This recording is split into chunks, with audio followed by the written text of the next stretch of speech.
नमस्कार दोस्तों, कहानी क्राइम चैनल पर आपका स्वागत है। दोस्तों, आज की हमारी जो क्राइम की कहानी है वो है देश की राजधानी दिल्ली से। तो चलिए दोस्तों, शुरू करते हैं क्राइम की इस सच्ची कहानी को। 24 साल का सोनू अपनी पत्नी हिमानी के साथ दिल्ली के बाहरी स्थित बादली गांव के सिसोदिया मोहल्ले में रहता था। वो और हिमानी घर की ऊपरी मंजिल पर रहते थे, जबकि उसके पिता माधव सिंह और बहन पिंकी ग्राउंड फ्लोर पर रहते थे।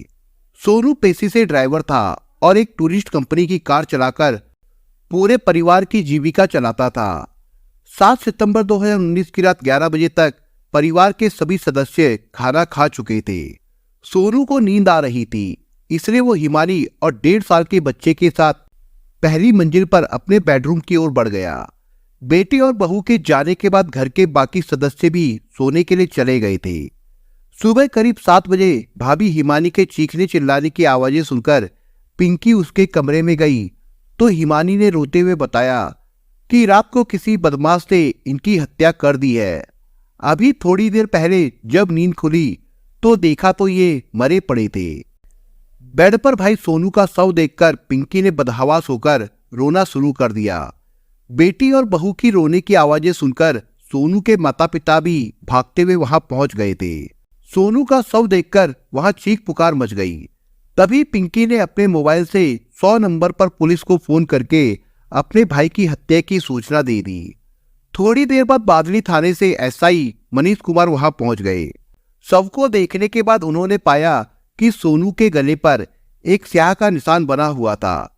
चूंकि मामला हत्या का था, इसलिए उन्होंने इस मामले की सूचना थाना प्रभारी अक्षय कुमार को दे दी। थोड़ी देर में थाना प्रभारी अक्षय कुमार थाने में मौजूद पुलिस स्टाफ के साथ सिसोदिया मोहल्ला स्थित माधव सिंह के घर जा पहुंचे। घर की पहली मंजिल पर पहुंचकर उन्होंने शव का मुआयना किया तो मृतक के गले पर निशान मिला। ऐसा लग रहा था मानो किसी ने रस्सी या चुन्नी से उसका गला घोटा हो।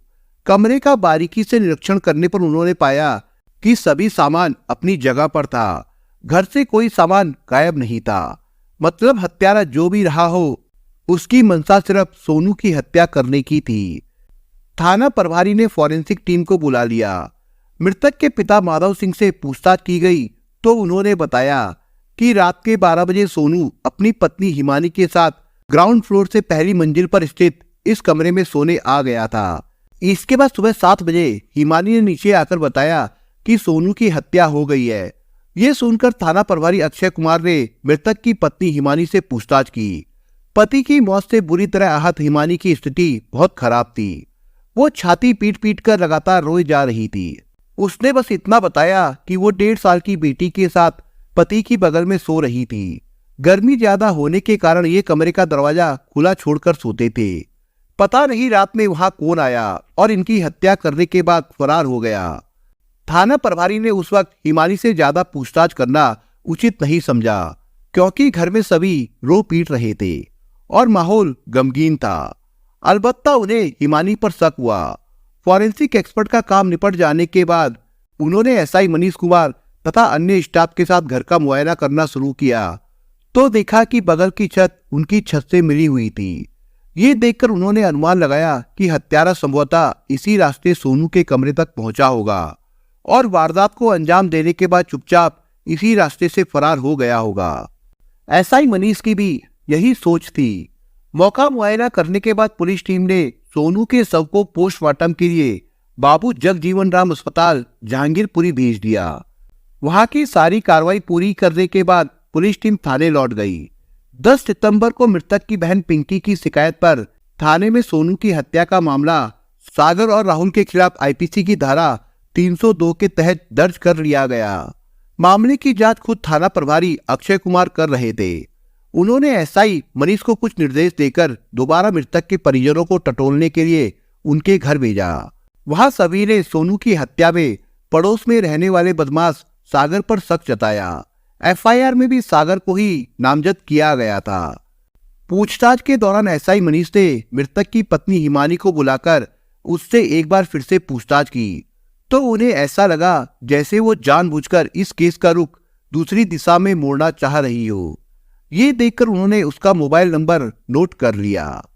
थाने लौटकर उन्होंने हिमानी के मोबाइल फोन के कॉल रिकॉर्ड निकलवाए और उसका बारीकी से निरीक्षण करने लगे। कॉल रिकॉर्ड्स की जांच के दौरान वो ये देखकर चौंके कि हिमानी लगातार एक मोबाइल नंबर के संपर्क में थी। वारदात वाली रात में भी हिमानी ने इस नंबर पर काफी देर तक बात की थी। मनीष कुमार ने यह बात थाना प्रभारी को बताई तो उन्होंने उस नंबर के कॉल रिकॉर्ड्स निकालने के आदेश दिए।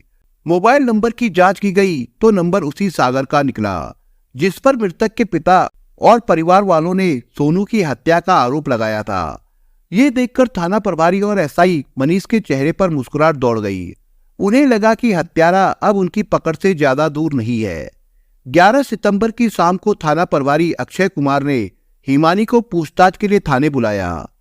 पूछताछ के दौरान हिमानी मासूम बनकर चालाकी से पुलिस की जांच की दिशा भटकाने की कोशिश करती रही, लेकिन जब उसके सामने उसके कॉल रिकॉर्ड्स दिखाकर उसके और सागर के रिश्ते के बारे में पूछा गया तो उसका हलक सूख गया। आखिरकार उसने स्वीकार कर लिया कि उसके और सागर के बीच जिस्मानी रिश्ते हैं और उसने सागर के साथ मिलकर 7-8 सितंबर की रात को पति की हत्या की थी। जुर्म स्वीकार कर लेने के बाद हिमानी को गिरफ्तार कर लिया गया। उसी शाम सागर के घर पर दबिश देकर उसे भी दबोच लिया गया। पूछताछ के दौरान जब उसे बताया गया कि उसकी मासूका हिमानी को गिरफ्तार कर लिया गया है तो वो बुरी तरह चौंका। जब उसे उसके कॉल रिकॉर्ड्स दिखाए गए तो उसने भी अपना जुर्म स्वीकार कर लिया। बाद में दोनों की निशानदेही पर सोनू की हत्या में प्रयुक्त वो रस्सी भी बरामद कर ली गई, जिससे सोनू का गला घोटा गया था। सोनू हत्याकांड के पीछे की जो कहानी उभरकर सामने आई वो कुछ इस तरह से है। बाहरी दिल्ली जिले में एक गांव है बादली। माधव सिंह अपने परिवार के साथ यहीं रहते हैं। उनके परिवार में पत्नी, 24 साल का बेटा सोनू और बेटी पिंकी थी। माधव सिंह की माली हालत बहुत अच्छी नहीं थी। वो एक होटल में काम करते थे। सोनू पेशे से ड्राइवर था, जबकि पिंकी एक बड़े अस्पताल में काम करती थी। सोनू की शादी करीब 3 साल पहले हिमानी के साथ हुई थी। हिमानी गोरे रंग की आकर्षक युवती थी। खूबसूरत हिमानी को पत्नी के रूप में पाकर सोनू बहुत खुश था। हिमानी भी इस घर में आकर काफी खुश थी। पिंकी भाभी का पूरा ख्याल रखती थी। सोनू और हिमानी अपनी दुनिया में खुश रहते थे। सोनू का काम ऐसा था कि वो सुबह घर से निकलता था, इसके बाद उसे खुद भी पता नहीं रहता था कि वो घर कब लौटेगा। हिमानी अपनी सास के साथ घर का कामकाज निपटाती और दिन का बाकी समय टीवी देखती या सोकर गुजारती थी। जब कभी उसे सोनू की याद सताती तो वो उसके मोबाइल पर फोन करके उसका हालचाल पूछ लिया करती थी। सोनू भी खाली वक्त में फोन करता रहता था। बेटी के जन्म से घर में काफी खुशी थी। हिमानी का कमरा घर की पहली मंजिल पर था। जब कभी उसे बोरियत महसूस होती तो वो अपना मन बहलाने के लिए बालकोनी में आकर खड़ी हो जाती थी। इसी दौरान एक दिन उसकी निगाहें पड़ोस में रहने वाले युवक सागर की निगाहों से टकराई तो उसके तन बदन में सिहरन सी दौड़ गई। पहले भी उसने गौर किया था कि वो किसी न किसी बहाने उसके घर के सामने आकर उसे एकटक निहारता है। उस दिन तो उसे सागर का यूं अपनी ओर बेशर्मी से देखना अच्छा नहीं लगा, लेकिन बाद में उसे लगा कि पति के अलावा पड़ोस के लड़के भी उसे पसंद करते हैं, तो उसके चेहरे पर मुस्कुराहट तैरने लगी। धीरे धीरे चाहत भरी नजरों के इस खेल में उसे भी मजा आने लगा। उसने भी सागर की नजरों से नजरें मिलानी शुरू कर दी।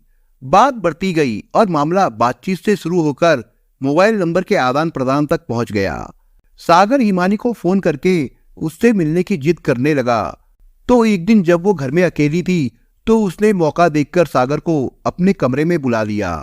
सागर बहुत बातूनी युवक था। उसने हिमानी को अपनी मीठी मीठी बातों में ऐसा फंसाया कि वो उसकी बाहों में अपनी सुध-बुध खो बैठी।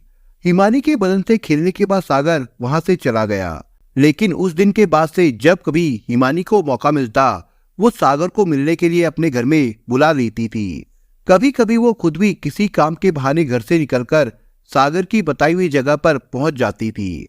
शुरुआत में हिमानी और सागर के अवैध रिश्तों की जानकारी किसी को नहीं हुई, लेकिन ये बात ज्यादा दिनों तक छिपी नहीं रह सकी। एक दिन सोनू को उसके किसी दोस्त ने उसकी पत्नी की बेवफाई की दास्तान बताई तो उसे उसकी बातों पर विश्वास नहीं हुआ, लेकिन जब लोगों ने सागर के साथ हिमानी का नाम जोड़कर छेड़ना शुरू कर दिया तो उसे उनकी बात पर विश्वास करना पड़ा।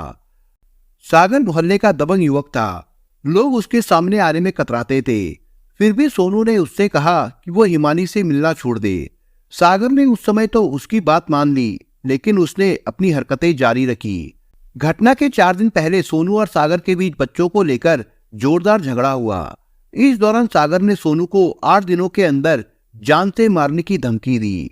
हिमानी का दिल अपने पति सोनू से भर चुका था। उसे सोनू से ज्यादा सागर प्यारा था। इसलिए जब सागर ने सोनू की हत्या करने की बात उसे बताई तो वो उसका साथ देने के लिए तैयार हो गई।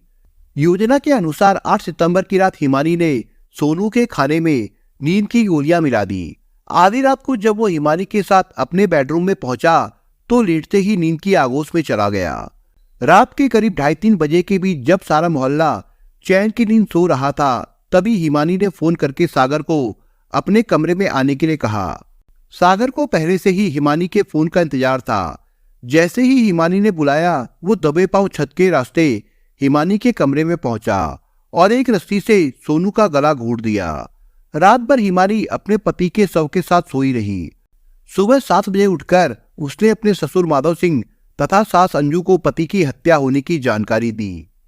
12 सितंबर 2019 को थाना प्रभारी अक्षय कुमार ने सोनू हत्याकांड के दोनों आरोपियों हिमानी और सागर को रोहिणी कोर्ट में पेश किया, जहां से दोनों को 14 दिनों की न्यायिक हिरासत में भेज दिया गया। इस हत्याकांड में दूसरे नामजद आरोपी राहुल का कोई हाथ न होने के कारण उसके खिलाफ कार्रवाई नहीं की गई। मामले की जांच थाना प्रभारी अक्षय कुमार कर रहे थे। दोस्तों, इस कहानी के बारे में आपके विचार क्या है, हमें कमेंट बॉक्स में जरूर बताएं। और दोस्तों, अगर आपको हमारा काम पसंद आया हो तो वीडियो को लाइक शेयर जरूर करिए। और अगर आपने अभी तक चैनल को सब्सक्राइब नहीं किया हो तो जाने से पहले चैनल को सब्सक्राइब जरूर करिए दोस्तों। धन्यवाद।